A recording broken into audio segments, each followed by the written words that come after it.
Now that most of the major names have settled in their destinations, I thought it was a good time to do a sort of mini review of all the major moves that occurred during a very wild and wacky free agency. Before we get into the actual signings, we need to talk about the trades. Now, on the channel, we talked about the Odell Beckham Jr. trade yesterday, so that leaves us with just a few to talk about now. First things first, we gotta talk about the big one, the Raiders trading a third-round pick and a fifth-round pick for Antonio Brown. My grade for the Raiders on this deal is an A+, my grade for the Steelers on this deal is an F-. We'll cover the Raiders first. This deal is simply that good because you got a player as talented as Brown for as cheap as you did. Is Antonio Brown a bit of a head case? Yes, clearly. Mr. Big Chest, as he is calling himself now, is clearly pretty out there. But at that price range, I would have taken him in a heartbeat in Dallas, and Oakland got a great deal on it.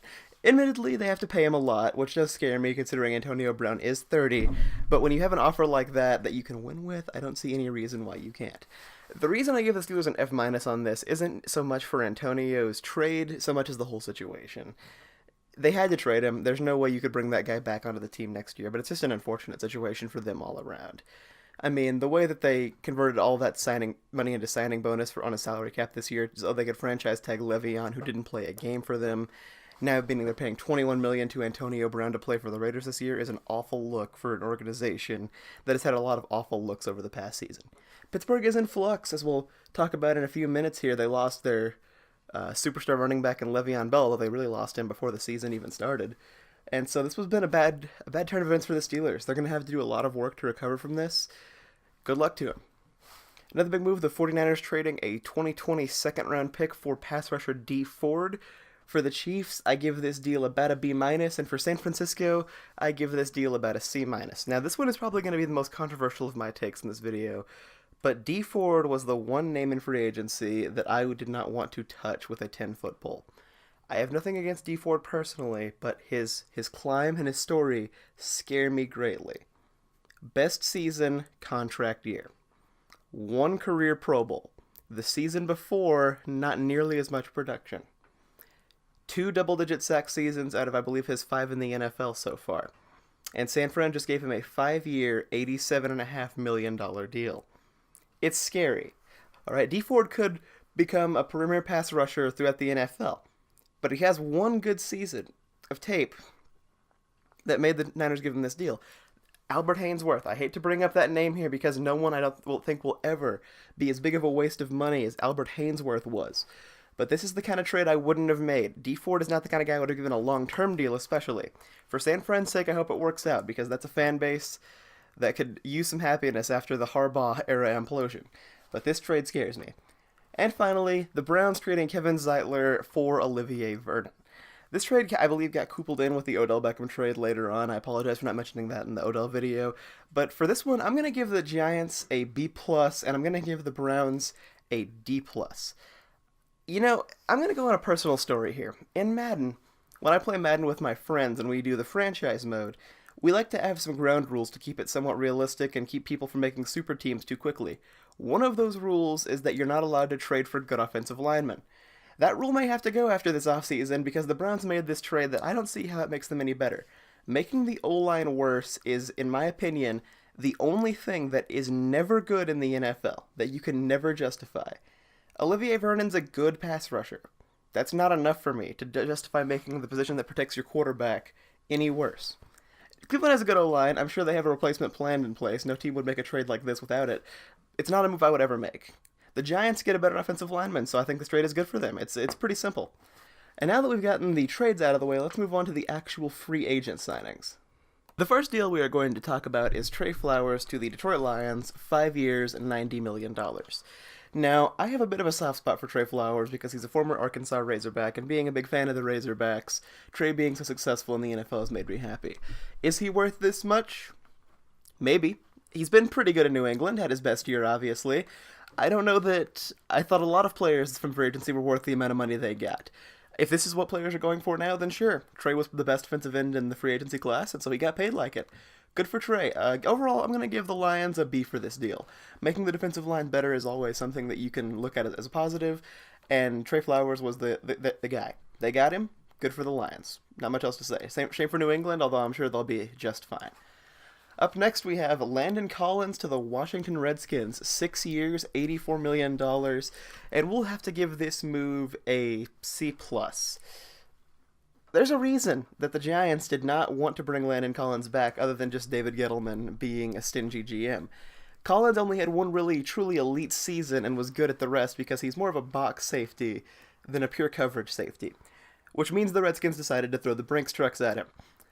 This is what the Redskins do, alright? If it works out, it works out, but they always like to throw out the big contracts. I mentioned Albert Haynesworth earlier in this video. Adam Archuleta, Deion Sanders. The list goes on and on and on. They always try to make the splash. Landon Collins is at least a player that could be entering his prime, only 25 years old. Do I think this will work out for them? No. Why? Because rarely do things work out for the Redskins. I'm sorry if any Redskins fans are watching this video. I don't mean to pile onto your team. I do a little bit, I'm going to be honest. I'm a Cowboys fan.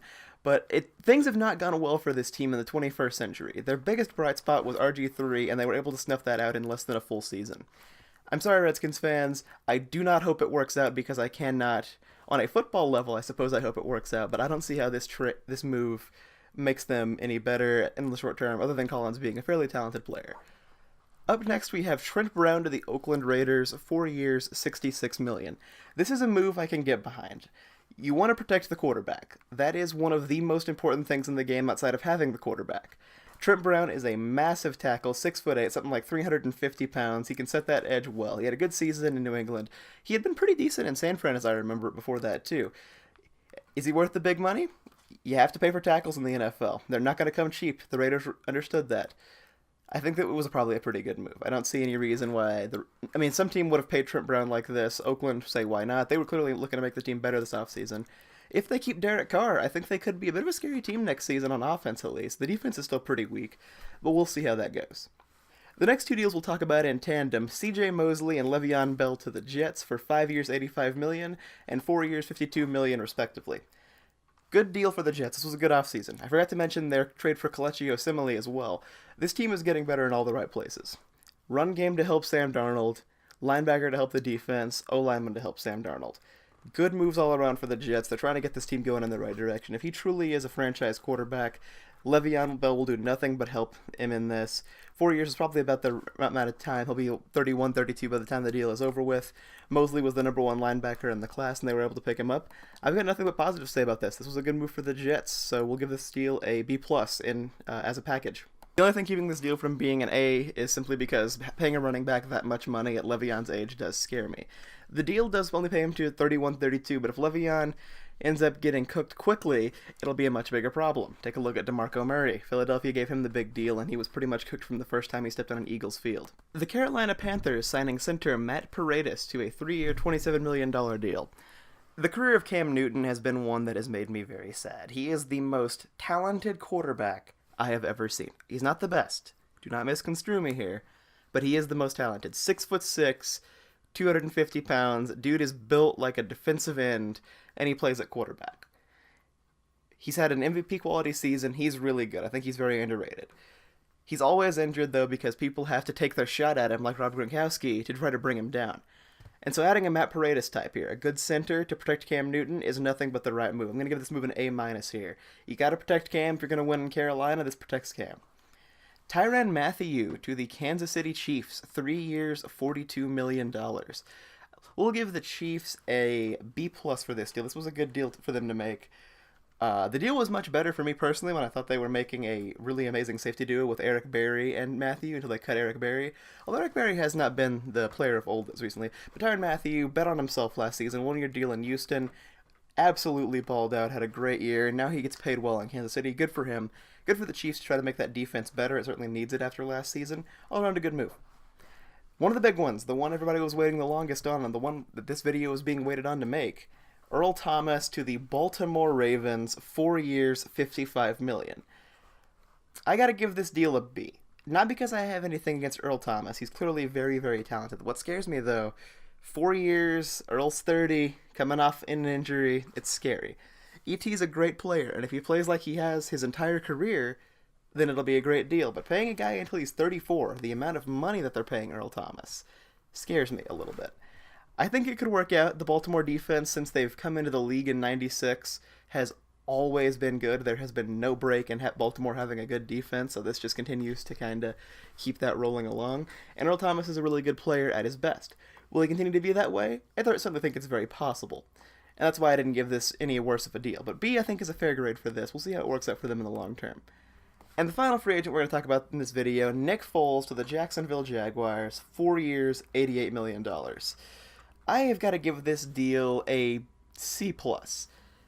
I never bought into the Nick Foles thing, alright? It was great, the story of him taking the team to the Super Bowl, winning it as a backup quarterback, his entire story all the way from being a backup under Jeff Fisher to the Super Bowl.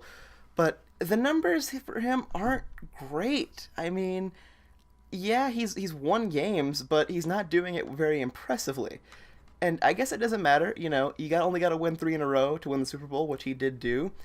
And he's been 10-3 in his last several games with the Eagles, but I believe it was 7 touchdowns, 5 picks this past season when he came back, which is all right. They cut Blake Bortles in conjunction with this move, which was probably the right move. Nick Foles, I do think, is better than Blake Bortles, but I just don't know if he'll thrive in Jacksonville the way he did in Philly. We shall see how this goes for Jacksonville. I certainly hope it works out because they have a defense that's ready to win, and having a quarterback that's ready to win will certainly make them a lot better. We'll see how it goes. Nick Foles, pretty good, not great in my opinion. Jacksonville gets a C+. And that was my thoughts on the biggest free agents to sign in the 2019 free agency class. There are still a few names left as of this recording that have not signed, and Ndamukong Suh and Clinton Dix being the biggest among them. But what do you guys think of any of these moves? Which ones were your favorites? Which ones were your least favorite?